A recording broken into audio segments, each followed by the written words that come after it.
नमस्कार, मैं हूं कंचन अवस्थी और स्वागत करती हूं आपका क्राइम चक्र के एक नए एपिसोड में एक नई कहानी के साथ। आज के जीवन में सच्चा प्यार मिल पाना बहुत ही मुश्किल है और अगर मिल जाए तो हर कोई उसे संभाल कर रखना चाहता है। ऐसी कोई हरकत वो नहीं करता जिससे उसका वो प्यार छिन जाए या उसका वो प्यार खो जाए।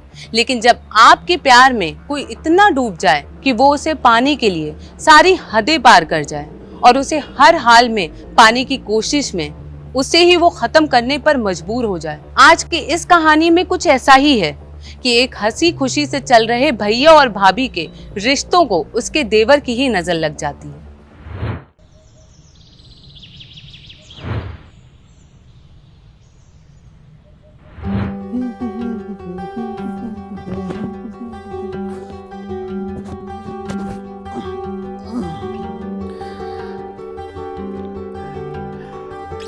संजू, संजू जी। अरे मेरा वॉलेट कहाँ है यार? वही है टेबल पर। अरे यार मुझे ऑफिस के लेट हो रहा है यार, नहीं मिल रहा है, जल्दी आओ। अरे वहीं पर तो है। अरे नहीं मिल रहा है, बोल रहा हूँ ना। रुकिए मैं आती हूँ।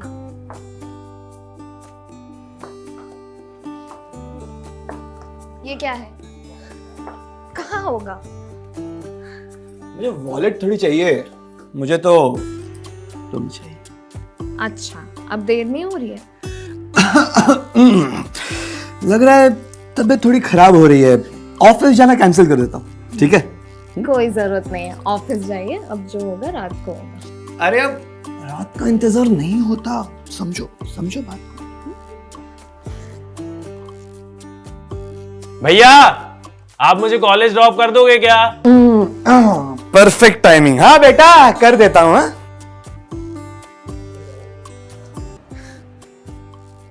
भाभी आप यहाँ आओ, मुझे बहुत जोर से भूख लग रही है, जल्दी से नाश्ता दे दो ना। जाओ जाओ, खिला दो, 2 दिन से खाया नहीं। अभी देती हूँ। हाँ। अरे संजू,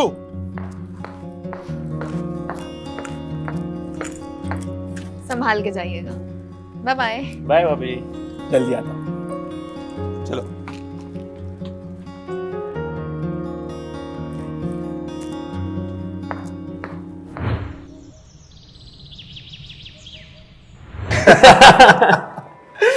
अरे मैं तो बताना ही भूल गया, आज का प्रेजेंटेशन बहुत अच्छा रहा, सबको बहुत पसंद आया और प्रमोशन के भी हाई चांसेस हैं।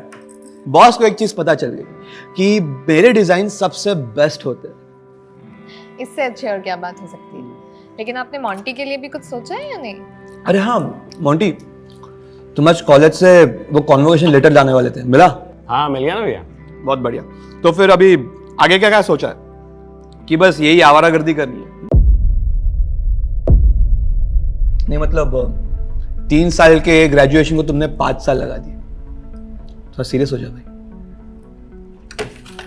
अरे मॉन्टी, मॉन्टी खाने पर से ऐसे नहीं उठते बेटा। आपको अभी उससे ऐसे बात करनी जरूरी थी। इसमें क्या गलत बोला मैंने? माँ और पापा के जाने के बाद घर कैसे संभाला है तुम भी जानती हो, और ये देखो नवाबजादे खाना छोड़कर जाता है। मैं समझती हूँ, लेकिन वो कोशिश कर रहा है। कोशिश 2 साल बर्बाद नहीं होते अगर अच्छी कोशिश की होती तो। बच्चा है वो अभी। बच्चा? अभी शादी करवा दो ना तो बाप बन जाएगा, और इसे किसी भी चीज की कदर ही नहीं है। तुम इसके लिए मां नहीं बन रही हो। मैं दिन रात मेहनत कर रहा हूं, पर इसे किसी चीज की परवाह ही नहीं है। जब भी देखो फोन में लगा रहता है। क्या है उस फोन में? आप छोड़िए इन बातों को, खाना खाइए। मेरा भी मूड उड़ गया है, चल नहीं खा।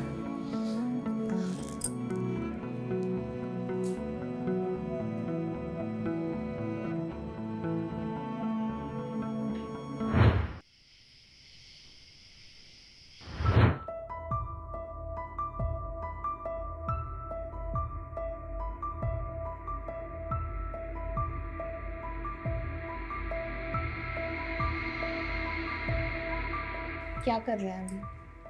चलिए अभी सो जाइए। अरे काम नहीं कर रहा हूँ, वो मोंटी के डॉक्यूमेंट्स देख रहा हूँ, सोच रहा हूँ कि उसे भी ऑफिस में अपने साथ काम पे लगा लूँ। मैंने बात भी की तिवारी सर के साथ, शायद कुछ ना कुछ हो जाएगा। ये तो बहुत अच्छी बात है, लेकिन आज आपने उसे खाना खा सुना दिया। हाँ यार, मुझे भी ऐसा ही लगता है। वो क्या है ना, माँ और पापा के जाने के बाद वो मेरे बेटे जैसा ही है, और इसी वजह से तो हम बच्चा प्लान नहीं कर रहे हैं। मैं उसे चिल्लाना नहीं चाहता, बस चाहता हूँ कि वो अपनी जिम्मेदारी समझ जाए। आप अपना दिल छोटा मत कीजिए, वो बहुत समझदार है, समझ जाएगा, अपना ही बच्चा है। ठीक है।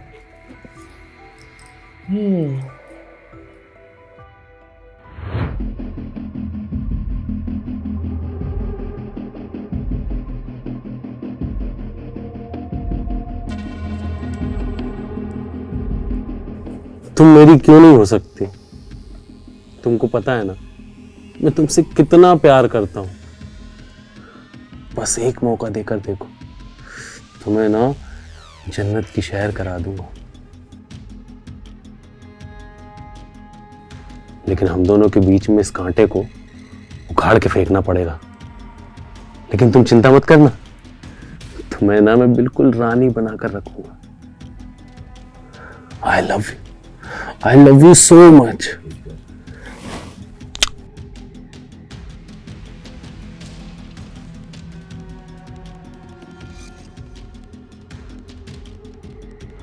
एक तरफ राजेश का अपने भाई के प्रति प्यार और चिंता से रातों की नींद उड़ी हुई है, और दूसरी तरफ मोंटी जो अपने ही माँ समान भाभी पर नजर डाले बैठा है। ऐसे लोगों को आप क्या कहेंगे? क्या ऐसे लोग सच में भरोसे के लायक होते हैं? क्या ऐसे लोगों पर हमें भरोसा करना चाहिए? क्योंकि ऐसे लोग तो आस्तीन के सांप से भी भयानक होते हैं।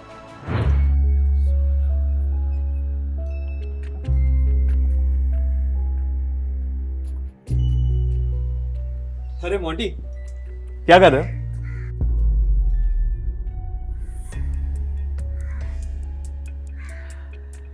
देख रहा हो तुम बहुत दिनों से हमारे साथ खाने पे भी नहीं बैठे, बहुत उदास से रहते।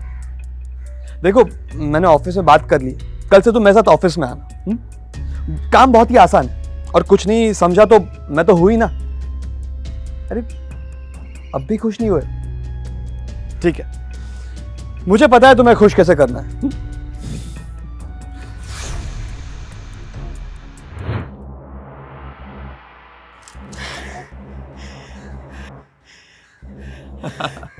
थैंक यू भैया, थैंक यू सो मच। मैं कब से सोच रहा था कि मुझे ये वाली बाइक मिले। थैंक यू मुझे नहीं, भाभी को बोलना, आइडिया उनका था। तो हम दोनों की तरफ से तुम्हें ये बर्थडे गिफ्ट। जाओ। थैंक यू सो मच भैया। मैं अभी जाके ना एक बाइक सबको दिखा के आता हूँ। जाओ जाओ।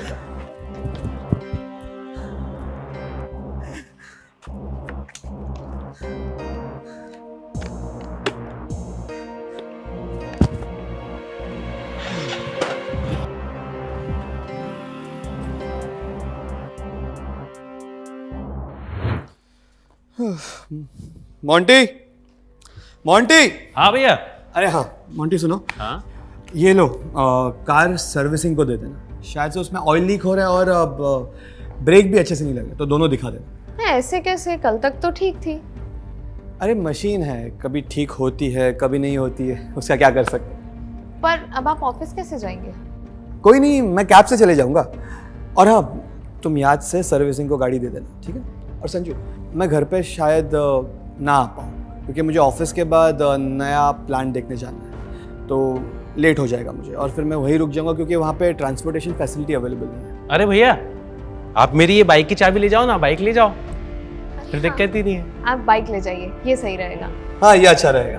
तो फिर मैं ऑफिस का काम निपटा लूंगा और वहाँ जाके जल्दी से वापस आ जाऊंगा। ठीक है? चलो मिलते हैं।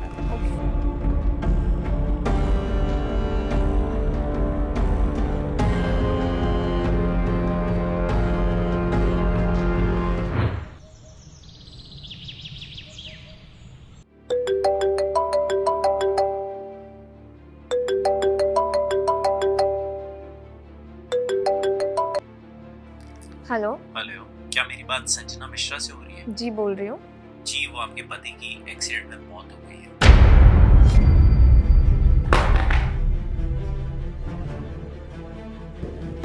भाभी, क्या हुआ भाभी? भाभी, हेलो। राजेश जी की एक्सीडेंट में मौत हो गई है। मैं आपको लोकेशन भेजता हूँ, आप लोग आकर बॉडी कलेक्ट कर लीजिए। हाँ, हम आ रहे हैं। भाभी, भाभी, भाभी।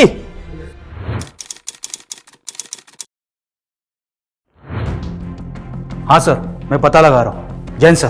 सर, राजेश की बाइक का जहाँ स्पॉट हुआ था वहाँ की फॉरेंसिक रिपोर्ट। हाँ तो एक्सीडेंटल केस बोल के फाइल क्लोज कर दो। लेकिन सर, ये आपको देखना होगा।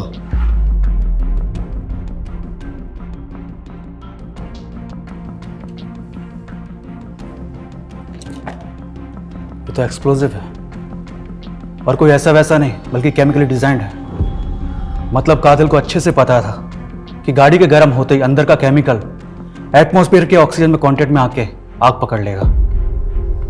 और स्पोर्ट्स बाइक ज्यादा हीट प्रोड्यूस करती है कंपेयर टू नॉर्मल बाइक। और एक बात सर, बाइक के कूलेंट के पार्ट्स गायब है। मतलब किसी ने जानबूझकर बाइक के साथ छेड़छाड़ की है। एक काम करो, पड़ोसियों से पूछताछ करो, ये मोंटी के कॉलेज में भी पूछताछ करो। जी सर।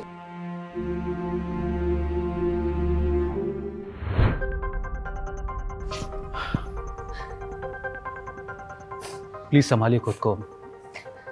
आपके पति के साथ जो भी हुआ उसका हमें बेहद अफसोस है। उनकी किसी से कोई दुश्मनी या झगड़ा? नहीं सर, राजेश बेहद शरीफ इंसान थे। उनका किसी के साथ कोई झगड़ा नहीं था। हो सकता है बाहर कुछ हुआ हो। नहीं सर, मेरे भैया तो बहुत शरीफ थे सर, उनकी किसी के साथ कोई दुश्मनी नहीं थी। लेकिन आप ये सब क्यों पूछ रहे हैं? जी क्योंकि जिस बाइक एक्सीडेंट में उनकी डेथ हुई है वो एक्सीडेंट पेट्रोल की टंकी फटने से हुआ था और हमें जांच में पता चला है कि उसके सेफ्टी पार्ट्स निकाले गए थे। लेकिन सर, बाइक तो एकदम न्यू थी सर। हमें भी शक है कि एक्सीडेंट है, बल्कि एक प्लांट मर्डर हो सकता है, क्योंकि हमारे पास चली हुई बाइक के अलावा और कुछ नहीं है। वैसे वो बाइक आपकी थी ना? हाँ सर, वो बाइक भैया ने मुझे गिफ्ट की थी और उनकी किसी के साथ दुश्मनी नहीं थी सर। पता नहीं सर, हमारी किस्मत खराब है जो उनके साथ ये सब हो गया। ठीक है, फिलहाल हम चलते हैं। अगर आपको कुछ पता चले तो हमें इन्फॉर्म कीजिएगा।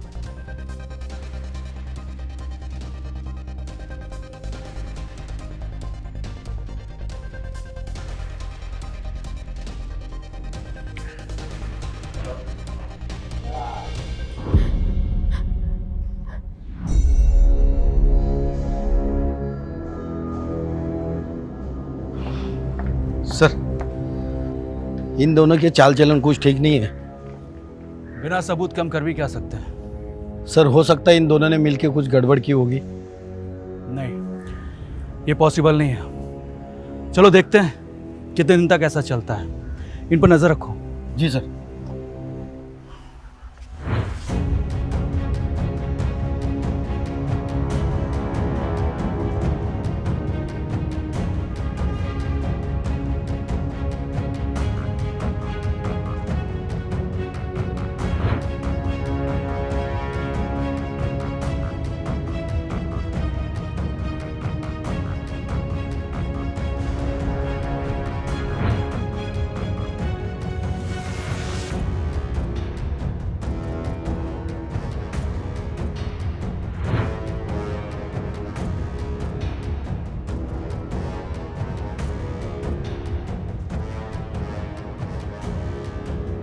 सर, हम पूरी कोशिश कर रहे हैं, बहुत जल्द कुछ पता चलेगा। Okay sir. Jain sir. Sir, हमने आसपास पूछताछ की। पड़ोसी ने उसके बारे में ऐसा बोला कि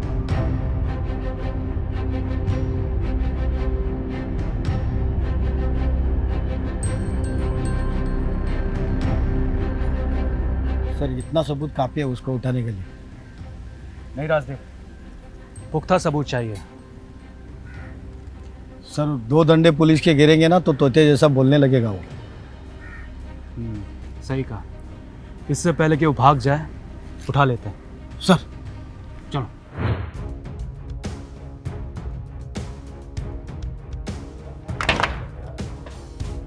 संजू,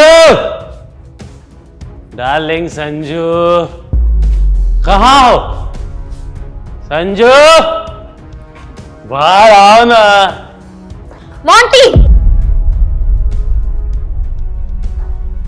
तमीज भूल गए हो क्या? अभी भैया को गए महीना भी नहीं हुआ है और तुमने ये क्या हालत बना रखी है? चुप! वो होता भी तो क्या करता मेरा? ये घर मेरे बाप का है और वो जो काम करता था वो भी मेरी बाप की जगह पे करता था। बकवास करती है। तुम होश में नहीं हो, बाद में बात करो तुम। जी तो होश में आया हूं मैं। छोड़ो मुझे, वरना मैं पुलिस को बुला लूंगी। अरे है पुलिस, क्या बिगाड़ेगी मेरा? जैसे उसे तेरे पति को मारा था ना, वैसे ही तुझे भी निपटा दूंगा। इसलिए जैसा बोलता हूं वैसा कर। नहीं, छोड़ो।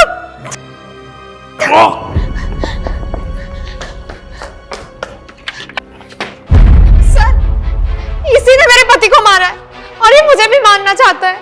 हमें इसकी सच्चाई पता चल गई है। ले चलो उसे।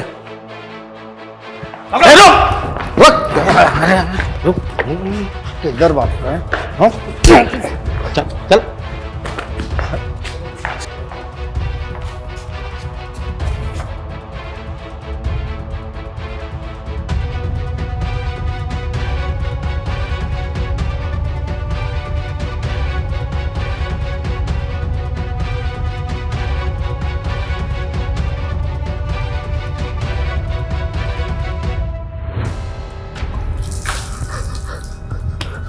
होश उतरा?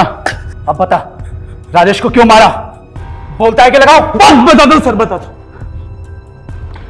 सर। मैं हमेशा से उससे जलता था।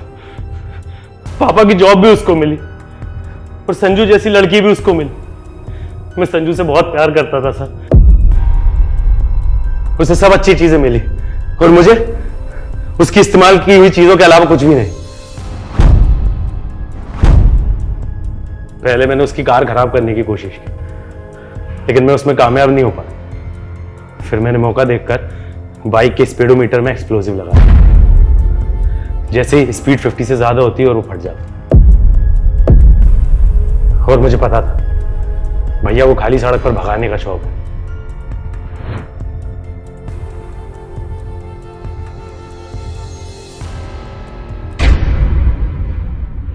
तो देखा आपने कि ईर्ष्या इंसान से क्या क्या करवा सकती है।